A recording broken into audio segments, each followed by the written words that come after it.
পন্থী হবে যারা শুধুমাত্র বাংলাদেশকে আগে রেখে চিন্তা করবে। কিন্তু কখনো ভাবিনি যে সত্যি সত্যি এরকম একটি ঘটনা আমি আমার জীবদ্দশায় দেখতে পারবো এবং আমি নিজেও তার অংশ হতে পারবো।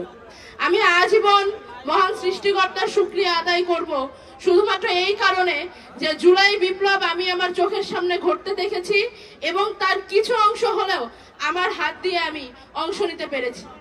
আমি আপনাদের সামনে আজকে দাঁড়িয়ে বেশি কিছু বলতে চাই না। আমি অত্যন্ত আবেগে আপ্লুত হয়ে আছি আজকে এই মহান মুহূর্তে। শুধু এটাই বলতে চাই, সামনের বাংলাদেশ হবে ঐক্যের, সামনের বাংলাদেশ হবে প্রশান্তির, সামনের বাংলাদেশ হবে সুস্থতার।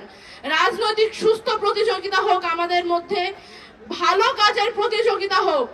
যখনই জাতির প্রশ্ন আসবে তখনই যেন আমরা দলমত নির্বিশেষে জাতীয় ঐক্য সামনে দেখতে পাই। আমি আমার সামনে আপামর জনতার সাথে অনেক প্রবীণ রাজনীতিবিদদের দেখতে পাচ্ছি। আপনাদের সকলের কাছে দোয়া চাই, ভালোবাসা চাই, শুভকামনা চাই। আমরা তরুণ, আমরা অনেক বড় দায়িত্ব হাতে নিয়ে এগোতে যাচ্ছি। আপনারা আমাদের প্রতি দোয়া রাখবেন, আমাদের শুভকামনা জানাবেন এবং একই সাথে দেশের আপামর জনতার কাছে বলতে চাই যে নতুন দায়বদ্ধতা নিয়ে আমরা রাস্তায় নামছি, আপনাদের কাছে আসছি, আমরা আজীবন আমৃত্যু সেই দায়বদ্ধতা পালন করে যাব। সবাই ভালো থাকবেন, সুস্থ থাকবেন। আল্লাহ হাফেজ।